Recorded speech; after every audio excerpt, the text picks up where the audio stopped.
Hi guys, welcome back to Chops Garage. I've been fiddling around on my old MGB, my daily MGB, trying to get it running and driving, but having some challenges with that. I'm still not sure what's happening with the ignition on it.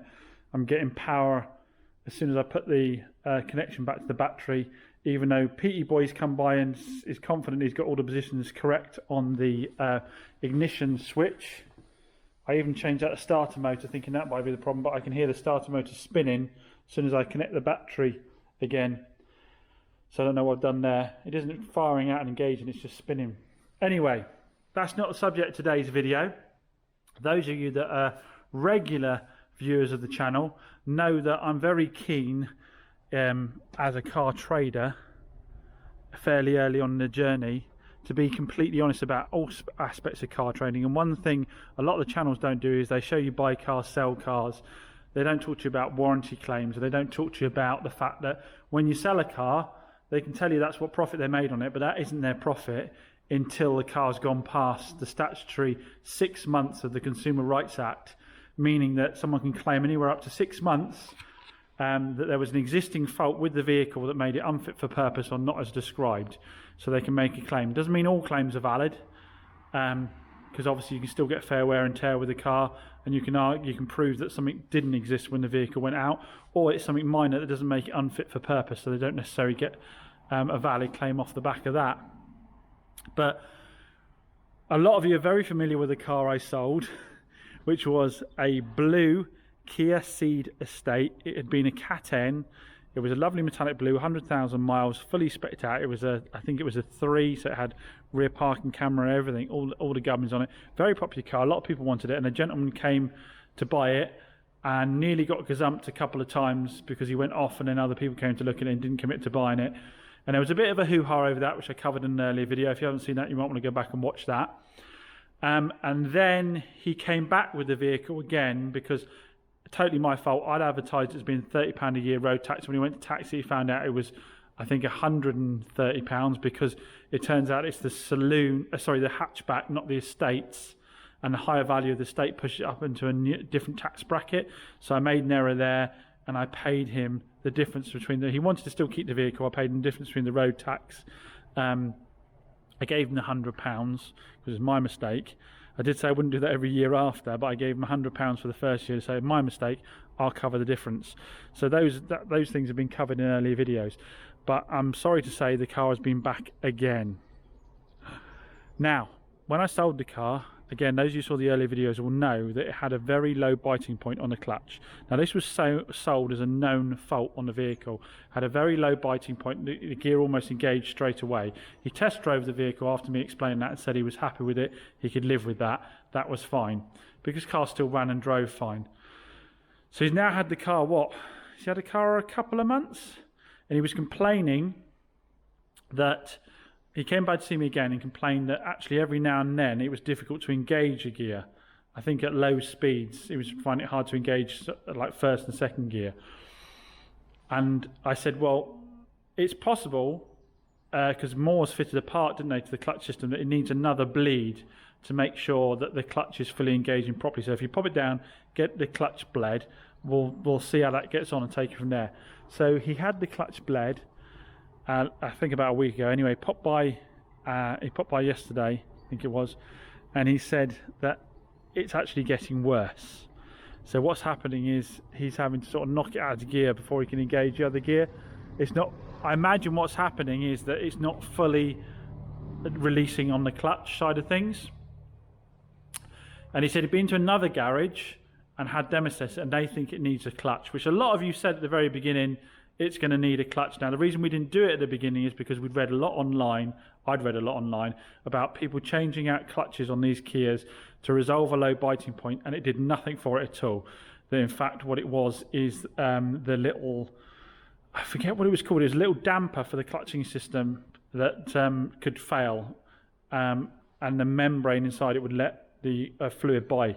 So that's the first thing we did. Like I say, so many people said they'd had the clutch done, it made no difference. We weren't going to go throwing a load of money at the clutch and find that wasn't the problem. So anyway, he's brought it back, and the garage, and he's taken it to this garage, and they think it's the clutch. I said, are they 100% it's the clutch? He said, well, as sure as they can be, which I can understand, because until they take it out, they won't know. They think it might be the clutch release, and not the bearing. I forget the other part of the clutch now. Mental blank.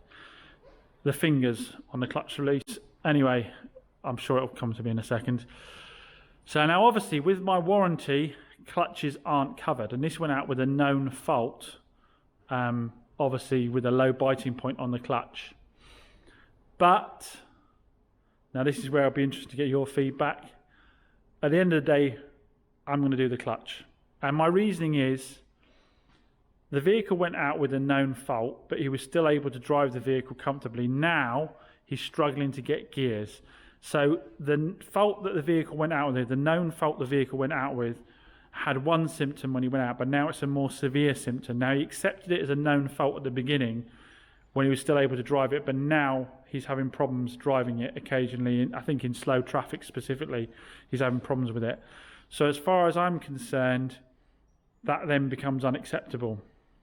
And although clutch plates aren't covered, I'm not sure it's a clutch plate that's the problem. And even if it was the clutch plate, he's had it such a short period of time, a couple of months now, I think we can all agree that this was a fault that went out with a vehicle that now needs resolving, and it's time to stop mucking around, and it's time to stick a clutch in it. So what I've said to him is he's found a garage that's given me a quote, and it's a very reasonable quote.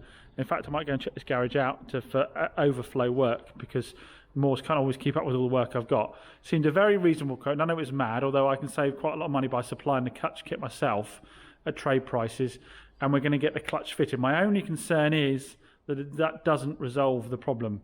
But I do think we've replaced everything else now that potentially could be the issue. So, although clutches aren't covered under the warranty, I don't think they're even covered under warranty on a new car, this guy, although we've done videos on him kicking off a little bit, he's actually quite a nice guy. He's got a lot of good local contacts. I think in the long run, for my reputation, for the benefit of locally, it pays me to get it done. And I don't think the way he approached it was much better than previous times. It was actually really nice. We had a good chat about it. It was consulting together, not demanding. And when people approach you in that way, you're just more inclined to do. I know I should do this anyway, but you're just more inclined to do it for them because they're being nice. So that Kia Ceed, again, when we sold the car at the beginning, I could have given you the profit numbers for how much I made on it. Now we're doing this. Obviously, it's going to be very minimal. I don't think we're going to lose money. We're not going to make money. And that's the thing with a lot of these channels. And I'm not having a dig at any particular channel. Just in general, channels don't tend to, very rarely, talk about what happens after the car's sold. Because it's not like selling a car off your driveway where if you made £1,000 out of it, you never hear about the car again. You've made your grand. In this trade, anywhere up to 6 months, there can be comeback. So, yeah, as always, comment down below. Always interested in your thoughts on this. And I'll be seeing you again soon.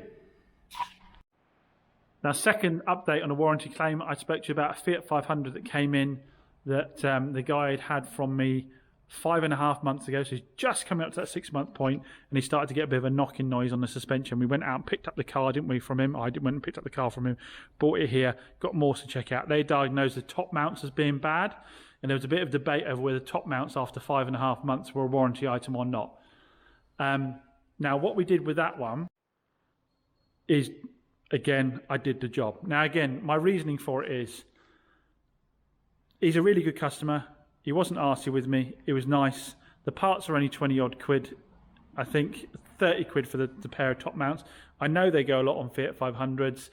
He didn't hammer me on the price when he bought the car. He gave me a rave review. I did put my claim into warranty-wise. To be fair, they haven't got to a point of approving or declining it yet. Babbel's got to chase it up for me. But I think the bearing had collapsed. The bearings are gone. So I decided to do it. But what I did do is I said to him, look, while we've got the top mounts out, we've got to take the whole suspension strut out to do the top mount. Now, obviously, your suspension strut is the same age as those top mounts. So theoretically, that is now coming towards the end of its life, although it's not failed yet. Do you want me, while I'm at it, to have the struts put in at the same time? Because I can get the struts for you at trade, and there'll be no labour costs, because I'm already paying the labour for the top mounts to be done. So you can put new struts in at just trade price on the struts. So I let them have the 2 struts at trade, and then obviously plus the VAT. And then they were fitted at the same time as the top mounts, because I said to him, at the end of the day, last thing you want to do is have the 2 fresh top mounts in, and then 6 months later have to have the whole lot out again to have shocks done, say, and pay another 2 hours labour for that, and then pay retail for the shocks. And he was really pleased with that. I thought it was a really good suggestion, thought it was a really good idea. And so I've just billed him for the 2 shocks.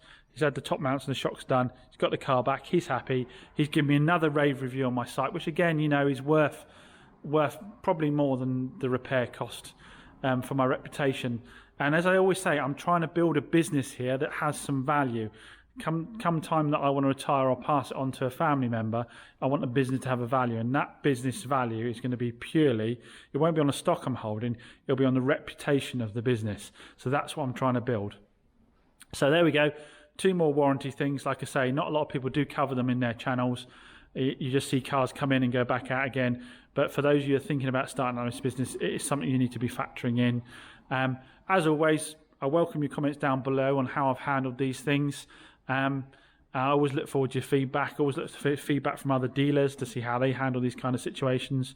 So, but also those of you that are consumers and how, you know, what your viewpoint is it. So as always, thanks for watching, guys. Catch you again soon.